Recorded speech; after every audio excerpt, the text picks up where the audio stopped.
Hey guys, welcome to my cooking video. What I'm going to be making for you today is a shredded chicken dish with Brussels sprouts and artichoke hearts. I'll show you what I'll be working with. So I got some regular Brussels sprouts that are washed and prepped already, and I got some frozen artichoke hearts that I will need to thaw out in the microwave. I've also got my share of chicken. As we've learned already, portion control is key, so I'm not going to be using too much today. You don't need that much for a dish. And I'll just give you a little backstory about why I'm using what I am and why these are good for you.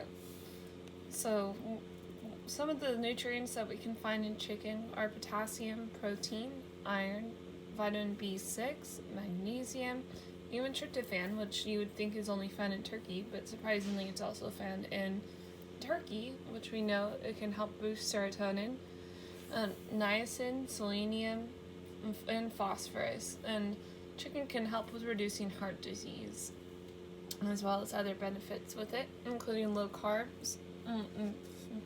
Like, we know that dieting with carbs doesn't necessarily mean a healthier lifestyle, but some people believe it does, and so this might be a protein they go to during the keto diet. With our artichoke hearts, some of the nutrition facts that can be found in it are fiber, protein, vitamin C, K, thiamine, riboflavin, niacin, vitamin B6, folate, magnesium, iron, phosphorus, calcium, and zinc. And it's also rich in antioxidants. And artichoke hearts especially can help lower LDL and raise HDL cholesterol, which we know is counteractive to the negative effects of either being raised or lowered, which can interfere with heart disease and increase the risks. It also helps to regulate blood pressure and can help with liver and digestive health, including with IBS, irritable bowel syndrome. That was for the artichoke hearts. For the Brussels sprouts, they're rich in potassium, fiber, vitamin C, iron, vitamin B6, magnesium, calcium, vitamin A, folate, and manganese, and also rich in antioxidants.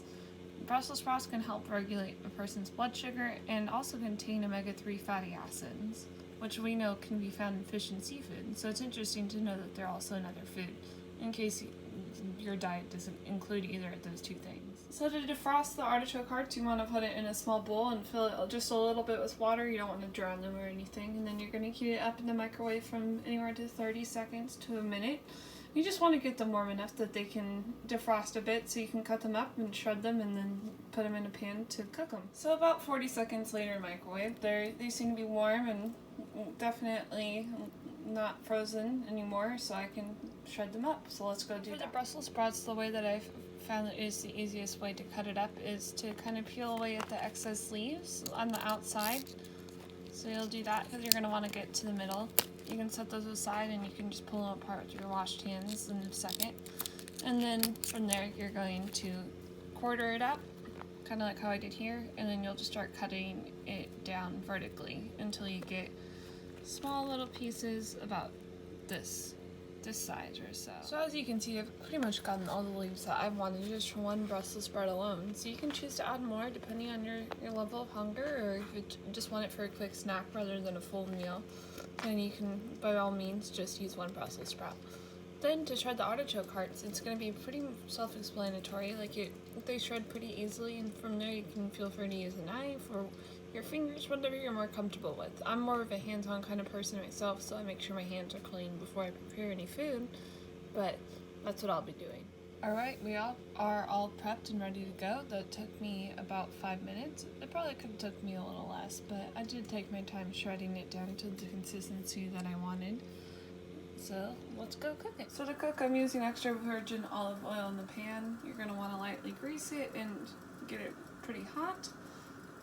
And just so that when you put your food inside, it can cook quickly, but once you get the food in the pan, you're going to want to reduce it to like a low medium heat. So the olive oil that I'm using today is Bertolli. You can find it at Vaughn's, as can you find any of the other food that we're cooking with, including the chicken, the Brussels sprouts, and the artichoke hearts. You can find artichoke hearts at Trader Joe's as well, but the problem with those is that they're jarred and saturated in different spices and stuff, so it might not be quite as healthy as for you as in normal artichoke hearts. The reason that we try to use olive oil instead of canola oil or vegetable oil is because this is better for you in terms of heart health, and it doesn't quite have as many like saturated fats, and which as your joints aren't quite as good for you. Once you can see it's starting to cook through the way that you want it to, you can try turning up the heat, because the nice thing about cooking with Brussels sprouts is that they can become nice and crunchy, especially when you cook them with a little bit of olive oil. So if you're looking for something to snack on that's crunchy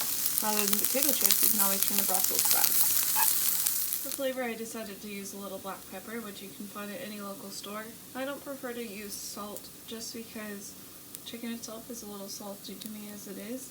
Perhaps it's because I chose not to use a raw chicken breast. I did get a roasted chicken from Vaughn's. I made sure not to add any of the skin because, as you've learned, it doesn't have any nutritional value and it's just high in fat. But it's the temperature I'd like it to be. You can see that there's a good amount of blackness to it, because like I said earlier, the crunchiness of the Brussels sprouts really satisfies your cravings for eating something crunchy. And all in all, it took me about 15 minutes and like 5 to prep and 10 to cut. So that is my cooking video. Thanks for watching, friends.